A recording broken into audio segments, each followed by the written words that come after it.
Welcome to Thinking Tackle. I'm Adam Penning. We're here in the heart of the Cotswolds, absolutely beautiful neck of the country, and we're on a lake called Little Horseshoe. The style of fishing we're going to be looking at this show is a little bit different, a little bit special, and it's something that I find really exciting. It's one of my favourite kind of approaches, and that's stalking. We're going to be trying to get up close and personal with carp, getting them feeding in the edge and hopefully catching them in front of the camera at our feet. Now, who better to have to help me on that kind of fishing than my dear friend Simon Scott, one of the most charismatic and capable carp anglers around. I call him Mr. Carp, and during the course of this programme I'm sure you'll get to see exactly why his mind works exactly like one. So we're going to be moving around, we're going to be fishing lots of different spots. Because we're here for a couple of days, we've got our bivvy set up, we've sort of got a base camp because the weather's a bit inclement. If the sun comes out, we're going to show you some floater fishing as well.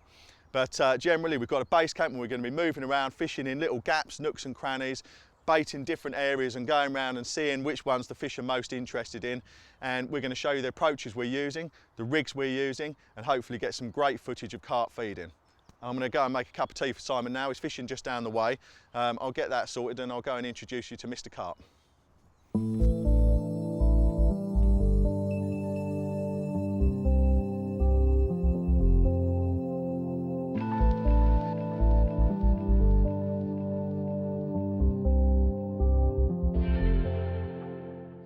Hello, Mr. Carp. Hello, Adam. How you doing? Oh, Nice look hot at cup this. of tea for you. Is that what I get? Yeah, I'm afraid so. Oh, You mate, think I'm you a can bit crotchety for these. Get your backside down on that little bucket. Nice to see you, mate. Yeah, you too. Always a pleasure. As I said earlier, Simon's one of my dear friends and a very capable and enthusiastic carp angler who I love to chat with and try and get inside his head. And I told the viewers earlier that I call you Mr. Carp. I have done for years now. Embarrassing. It's quite fitting, I think, because you do have quite a unique perspective on how the carp behave and how they interact with each other, and you've obviously that's part of your armoury in how you successfully target carp from so many different waters. And before we get on to that, we're here really. This is a bit of your neck of the woods here out in the Cotswolds, Yeah, the isn't Cotswold water part is. I do a fair bit of fishing up here. Yeah. Beautiful area, lots of gravel pits. Been Yeah. a big area of extraction in the last 50 or 60 years. There's somewhere in the order of 140, 150 gravel pits here now. Wow. So the story goes. Right. Okay. And the water's beautiful here. The quality's amazing, isn't Fantastic. There's a lot of groundwater movement, so there's water percolating through the substrata here. it? So it's And, filtering all the time and so very. ultra filtered water. It's very Right. clear, and a lovely Cotswold stone gives a good background to fish over. So yeah, it's a beautiful spot to fish. Yeah. Okay. It's quite an underfished area, isn't it? There's more water than anglers, and I reckon, yeah. Yeah. A pit each. yeah. And the other nice thing, of course, is because of the quality of the water and the strain of carp tends to be very scaly around this neck of the woods, doesn't it? Yeah. So you've got the dark, scaly, heavily scaled dark fish that are just to die for, aren't they? Yeah, really good looking Beautiful. fish, and because the water's very clear, it's not got any clay in the water. It's crystal clear, and you can see 10, 15 foot down in places. Yeah. That obviously the light penetration is good, so the fish tend to be real mahogany colour, which is To die for. classic That's what fish, lights our yeah, fire of yeah, it, isn't it? Definitely. So here we are at Little Horseshoe, which for the type of show that we're going to be doing, which is going to be a stalking, up close and personal kind of show, it's the perfect venue, isn't it? Yeah, I think so. Well, what we'd like to try and show is catching fish in the edge, isn't it? Yeah, really? absolutely. And, this gives us a chance. We've certainly got the water clarity, and if Yeah. weather's quite good for it, so fingers crossed. Yeah, it's good for getting them in the edge, I think, because it is still warm. But whether we get some floater fishing or not, I don't know. That's the hope. The lake itself is what, 3 or 4 acres. We're probably faced with a head of 200 odd fish, something like that. And I think there's quite a good head of upper doubles and 20s, maybe the chance of a 30. So what we're going to do is we'll get off shortly and we'll start baiting some spots and looking at those. But I just wanted to introduce you a little bit more to the viewers, because your background is in fish bioscience, would you call it? Or fish biology, I guess. Fish biology. I work at Sparshot College as Yeah. a senior fisheries lecturer there, so I've been teaching there 15 years now. Right, okay. I teach fish biology, fish science and fish farming, and additionally to that I have a carp farming business, VS Fisheries, so Right. I've got those sort of the two jobs running in parallel. Okay. So I have, So your whole life revolves around of carp. course for a week I deal with a few fish. Yeah, okay. And you're a family man. Yes, I So you certainly have am. very limited time. Yep. And you still like to target big, difficult English carp, don't you? Yeah, ideally. I don't get as much time as I'd like. I know you do. Look back to the time Who when you're does? 18 or 20 years old and think, God, why don't I make more of it? Yeah. But yeah, no, it's sort of stalking kind of is ideal for me, because if I've only got a day, then I can fish 10 or 15 swims, maybe a couple of lakes in a day, and get round and hopefully give myself a few chances. That's a key thing for this show, guys. What we're going to be looking at, although as I said earlier, we've got our base camp set up. This is not going to be about static fishing.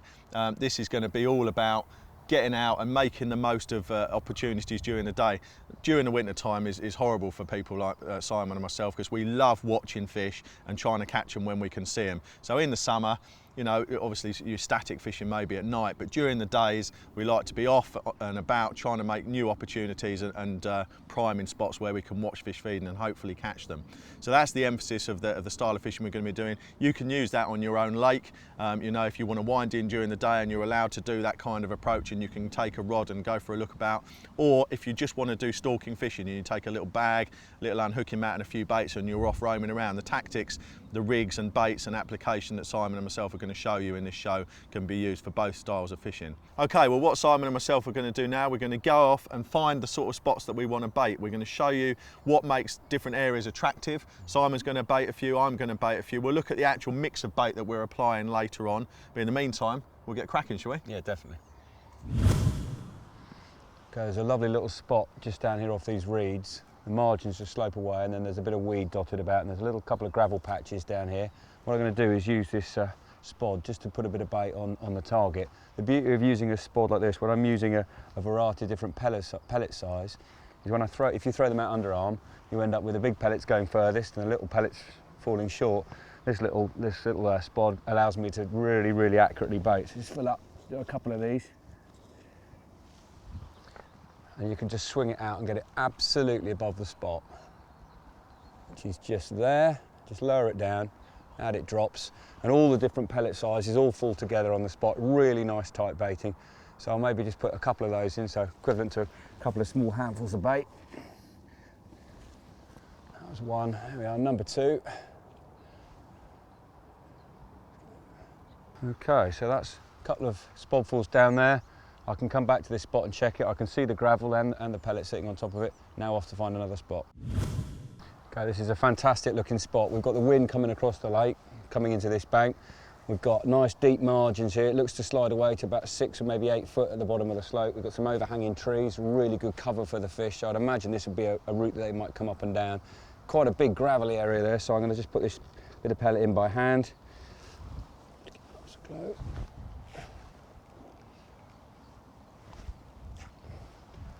Couple of handfuls on there and leave that for half an hour or a bit longer, and then come back and just have a look.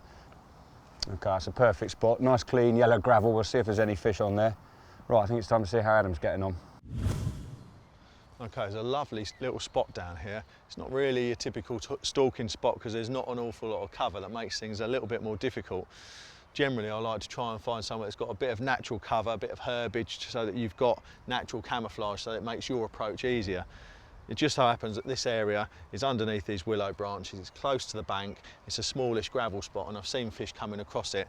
Further up the lake that way, it becomes a narrow bottleneck. It's very very shallow, and the fish are cruising in and out, and they're coming over this spot. So I'm going to creep down as quiet as I can, put a couple of handfuls of the goodness on it, and we'll try and get one off this spot later on. It looks nice. Well, how about this for a stalking paradise? Shallow, full of lily pads, weed. And if you look through your polarising glasses, you can see all sorts of, several, I think I can see 3, 4, 5 little areas of clean gravel that the fish have fed on. The nearest one is just over the lip of these pads, and I just saw a carp swim through in underneath that canopy, so I'm going to put a bit of bait there. It's a good spot to watch. It's got nice trees all around you can get up and watch, but it's got everything you need for a bit of stalking, so I'm going to put a bit of bait down here.